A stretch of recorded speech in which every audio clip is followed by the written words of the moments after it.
नमस्कार विद्यार्थी मित्र हो. आज आपण BA द्वितीय वर्ष तृतीय सत्रातील असणारा आपला भूगोल विषयाच्या अनुषंगाने असणारा आपला पेपर हवामानशास्त्र या BA सेकंड इयरचा हवामानशास्त्र या पेपरचा आपण अभ्यास करणार आहोत. मित्र हो,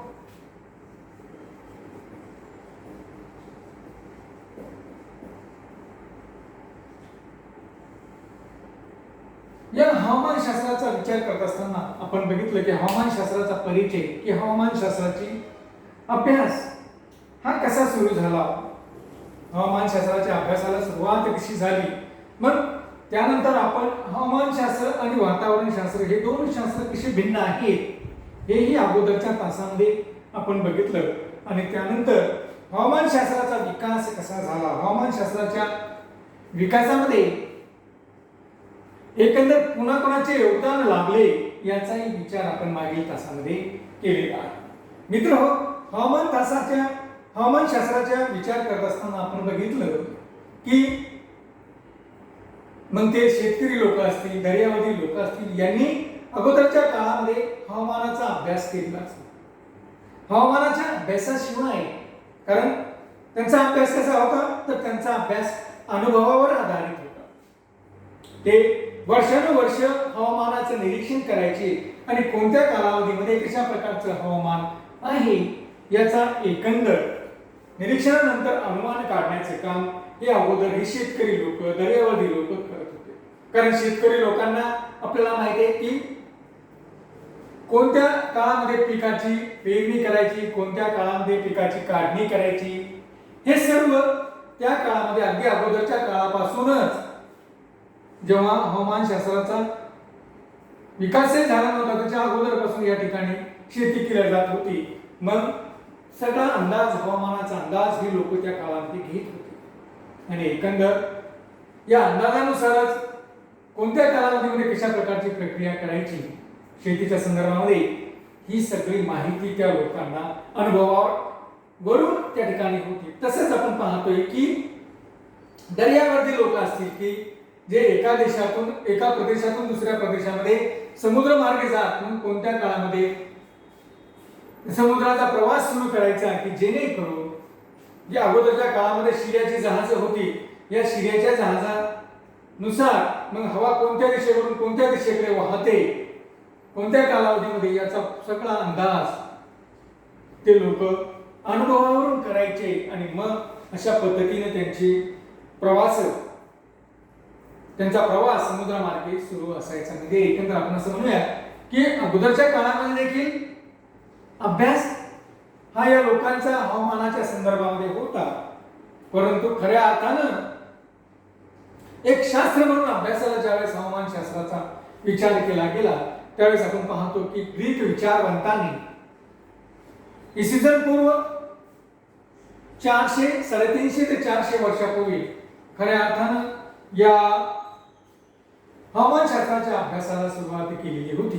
असं आपण मागील तासामध्ये हवामानशास्त्राचा विकास यामध्ये बघितला. आपण पाहिलं की इसवी सन पूर्व काळामध्ये जवळपास ते अरिस्टॉटल असेल किंवा हिपोक्राटस असेल, यांनी या पद्धतीने अभ्यासाला सुरुवात केलेली होती. त्यांच्या असणाऱ्या लिखाणामध्ये पाणी, त्या ठिकाणची असणारी हवा, या सगळ्या बाबींचा उल्लेख त्यांनी केलेला.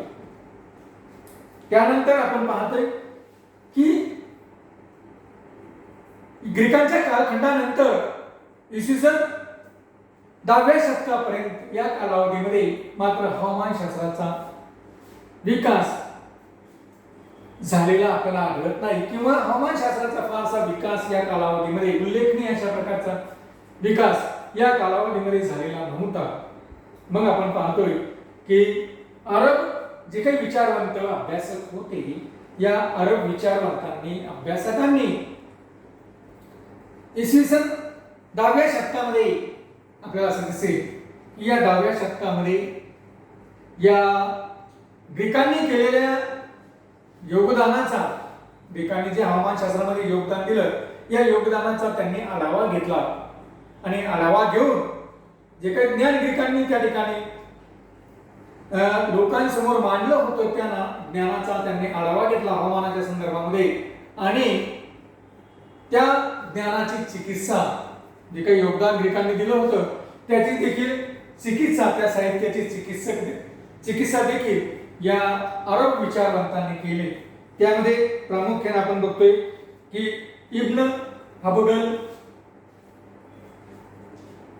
अल बरुनी आणि इद्रिसी यासारखे अरब विचारवंतांनी या इसवी सन 10व्या शतकामध्ये प्रामुख्याने हवामानशास्त्राच्या विकासामध्ये भर घातलेली आपल्याला दिसते।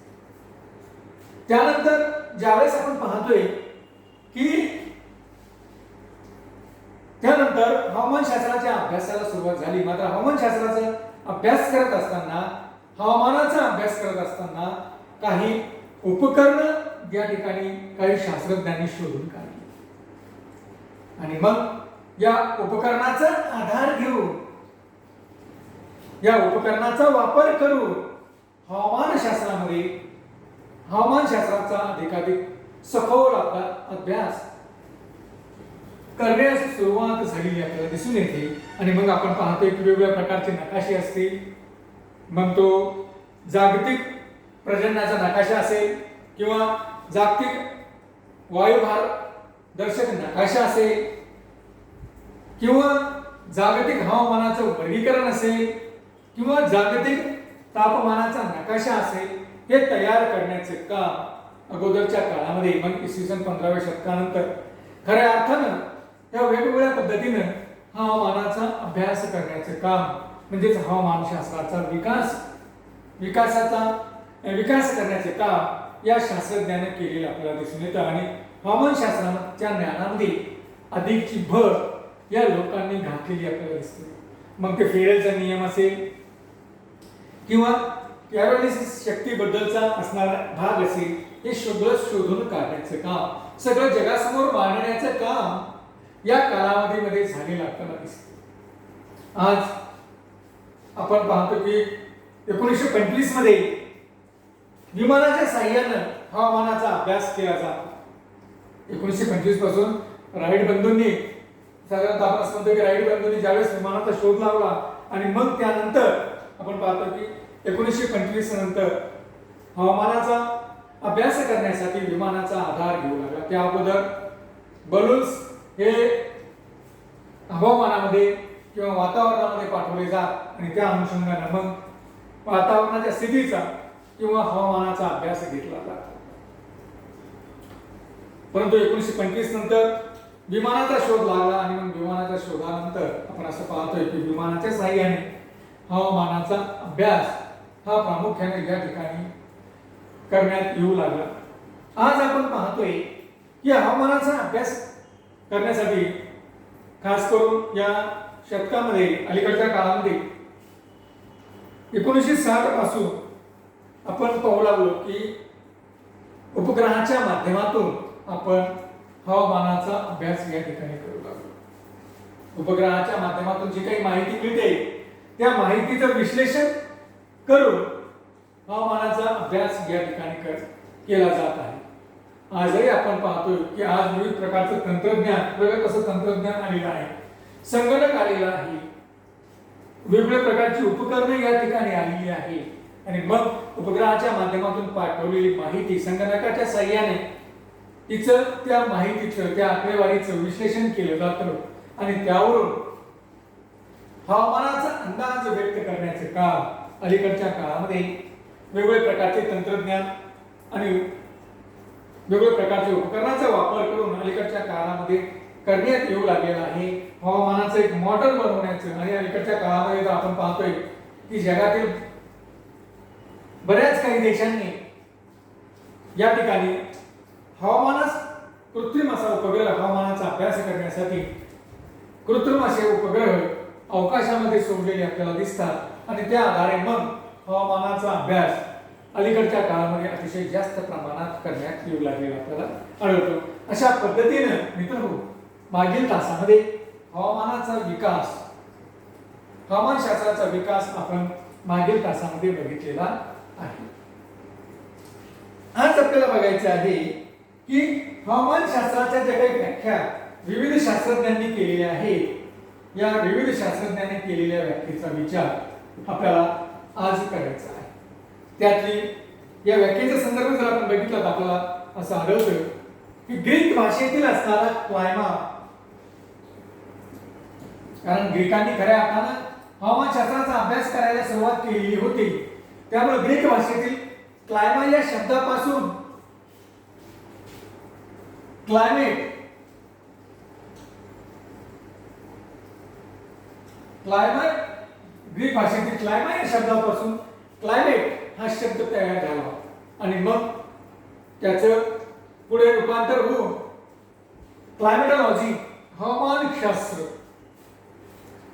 अशा पद्धतीनं आपल्या पुढे आलेलं आपल्याला दिसून येतं. आणि मग हवामानशास्त्रामध्ये कशाचा अभ्यास करायचा, तर वातावरणातील हवेच्या हालचालीचा व वर्तणुकीचा अभ्यास या हवामानशास्त्रामध्ये केला जाऊ लागला. आणि मित्र, आणि मग अशा पद्धतीनं या हवामानशास्त्राच्या विविध अशा व्याख्या विविध अशा शास्त्रज्ञांनी या ठिकाणी तयार करण्याचा प्रयत्न केला.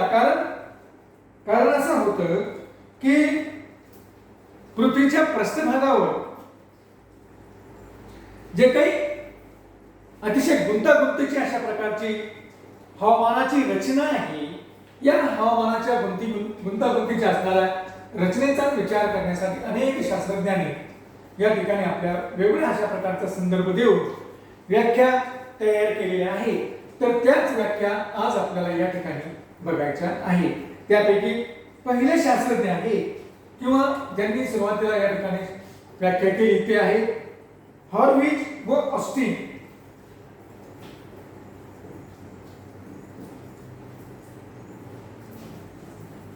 हॉर्विच व ऑस्टिन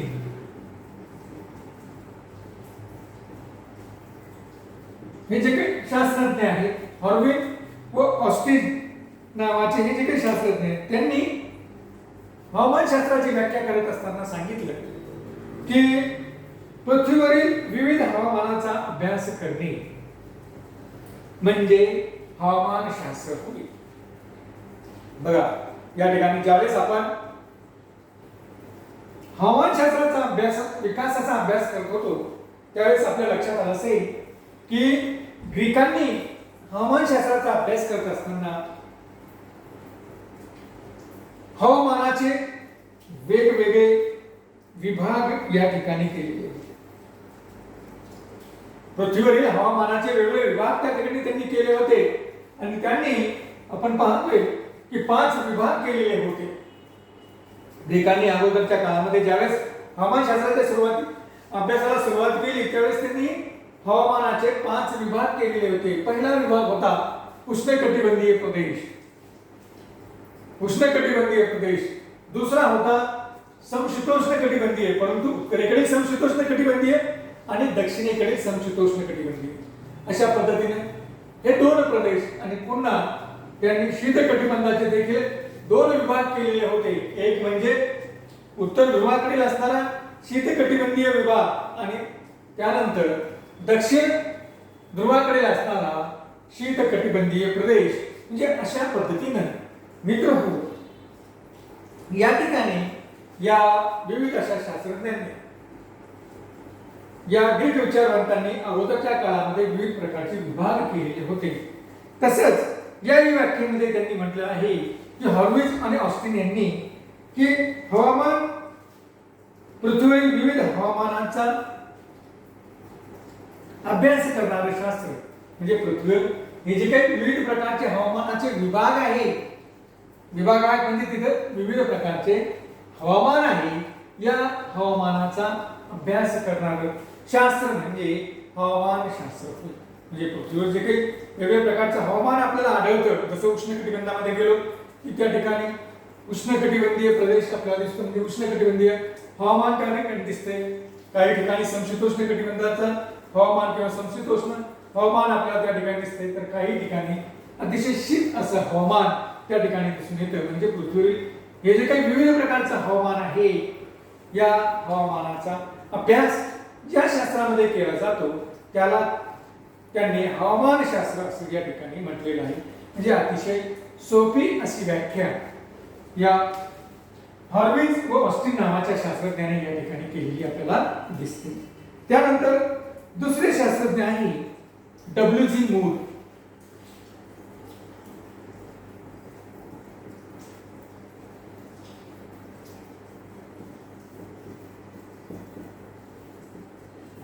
दुसरे शास्त्रज्ञ आहे डब्ल्यू.जी. मूर. या डब्ल्यू.जी. मूर यांनी काय व्याख्या केलेली आहे तर पृथ्वीवरील विविध प्रकारचे हवामान व त्यांचा नैसर्गिक पर्यावरण, त्यांच्या नैसर्गिक पर्यावरणावर होणारा परिणाम यांचा अभ्यास करणारे शास्त्र म्हणजे हवामानशास्त्र होय. बघा, डब्ल्यू.जी. मूर यांनी इथं आपण ज्यावेळेस हॉर्विज आणि ऑस्टिनचा विचार करतो त्यावेळेस पृथ्वीवरील विविध हवामानाचा, इथं त्यांनी काय केले की विविध जे काही हवामान आहे या हवामानाचा अभ्यास करणारे शास्त्र म्हणजे हवामानशास्त्र होय असं त्यांनी या ठिकाणी म्हटलेलं आहे. तर मूर यांनी या ठिकाणी विविध प्रकारचे हवामान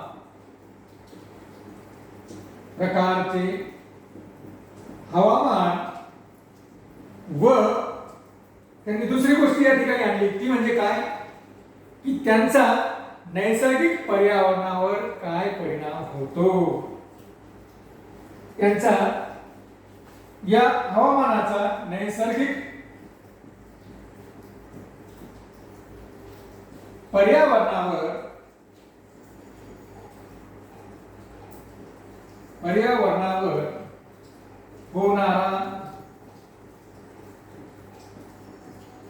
होणारा परिणाम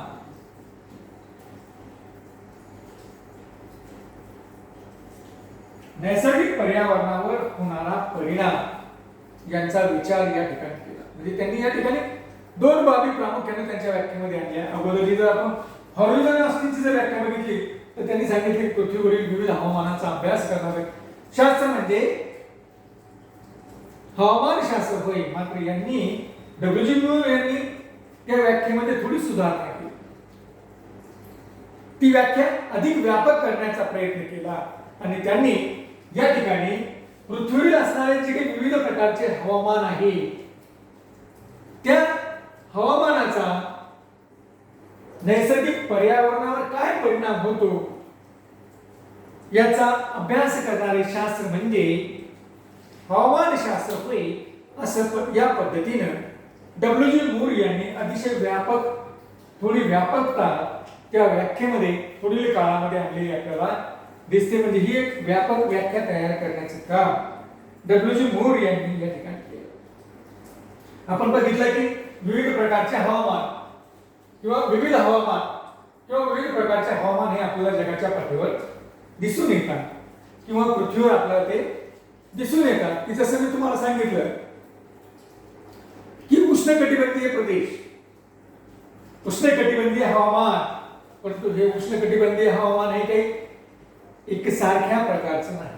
त्यामध्ये देखील वेगवेगळे प्रकार आपल्याला दिसतात. अगदी विषुववृत्तावर असणारं उष्णकटिबंधीय हवामान की ज्या उष्णकटिबंधामध्ये ते येतं त्यामध्ये तिथं उष्ण आणि दमट स्वरूपाचं आपल्याला हवामान दिसतं. तिथं दोन्ही गोलार्धामध्ये 0° ते 5° दक्षिण उत्तरच्या दरम्यान एक वेगळ्याच हवामानाचा प्रदेश आपल्याला दिसतो. तो म्हणजे विषुववृत्तीय हवामान. आता तुम्ही म्हणाल की विषुववृत्तीय प्रकारचं हवामान आहे म्हणजे ते कसं आहे, उष्णकटिबंधीय हवामान आहे हे मात्र निश्चित आहे. परंतु तो विषुववृत्तीय हा देखील त्या हवामानाचा एक वेगळाच प्रकार त्या ठिकाणी आपल्याला दिसून येतो. म्हणजे तिथं काय विशिष्ट आहे मग त्या हवामानाचं, तर त्या हवामानामध्ये अतिशय उष्णता आहे, एक वेगळं उष्ण असं हवामान आहे. त्याचबरोबर त्या ठिकाणी दररोज दुपारनंतर पाऊस पडतो. म्हणजे 12ही महिने त्या प्रदेशामध्ये पाऊस पडतो. उष्णता देखील आहे आणि 12ही महिने त्या प्रदेशामध्ये दररोज पाऊस पडतो. एक अशा प्रकारचं वैशिष्ट्य त्या हवामान प्रदेशाचं आहे. मग अशा प्रकारचं हवामानाचं वैशिष्ट्य असेल तर त्याचा नैसर्गिक पर्यावरणावर काय परिणाम झालेला आहे? काय परिणाम झाला असेल तर त्या ठिकाणी तेथील जे काही पर्यावरण आहे त्या ठिकाणी अतिशय घनदाट अशा प्रकारचं वनस्पती आढळतात. त्या ठिकाणी दलदलयुक्त अशा प्रकारचा प्रदेश निर्माण झालेला आपल्याला दिसतो. नैसर्गिक पर्यावरण बघा, दलदलयुक्त प्रदेश त्या ठिकाणी निर्माण झालेला आपल्याला दिसतो. तसंच अतिशय घनदाट अरण्याचा तो प्रदेश आहे, घनदाट वनस्पतीने युक्त प्रदेश आहे. त्यामध्ये वेली आहे, झुडपं आहेत आणि उंच अशा प्रकारची झाडं देखील आपल्याला आढळतात. अतिशय कठीण अशा प्रकारची लाकूड असणारी ही झाडं आणि सदाहरित प्रकारचे वनस्पती या प्रदेशामध्ये आपल्याला दिसून येतात. म्हणजे याचा अर्थ असा की तेथील नैसर्गिक पर्यावरण देखील बदललेलं आपल्याला दिसतं. तेथील नैसर्गिक पर्यावरणामध्ये 12ही महिने वाहणाऱ्या नद्या आपल्याला आढळतात. कारण का दररोज पाऊस पडतो आणि दररोज पाऊस पडत असल्यामुळे 12ही महिने वाहणाऱ्या नद्या आपल्याला आढळतात. त्या प्रदेशात राहणारे लोक एकतर उंचवट्यावर राहतात किंवा झाडावर घर करून ते राहतात. म्हणजे अशा प्रकारचं एक वेगळ्या प्रकारचं पर्यावरण या हवामानामुळे या ठिकाणी निर्माण झालेला आहे. याचाच अभ्यास करण्याचे काम हे हवामान शास्त्रामध्ये केलं जातं असं डब्ल्यू.जी. मूर यांना या ठिकाणी म्हणायचं आहे. डब्ल्यू.जी. मूर यांनी काय सांगितलं की पृथ्वीवरील असणारे विविध प्रकारचे हवामान व त्याचा पर्यावरणावर होणारा परिणाम याचा अभ्यास करणारं शास्त्र म्हणजे हवामान शास्त्र होईल अशा पद्धतीने त्यांनी या ठिकाणी व्याख्या केलेली आपल्याला दिसून येते. तर मित्रहो, अशा विविध व्याख्या वेगवेगळ्या शास्त्रज्ञांनी या ठिकाणी केलेल्या आहेत. त्या सर्व व्याख्यांचा विचार आपण येणाऱ्या तासामध्ये करणार आहोत. त्यांची फोड देखील या ठिकाणी मी तुम्हाला त्या व्याख्येचा अर्थ देखील या ठिकाणी समजून सांगणार आहे.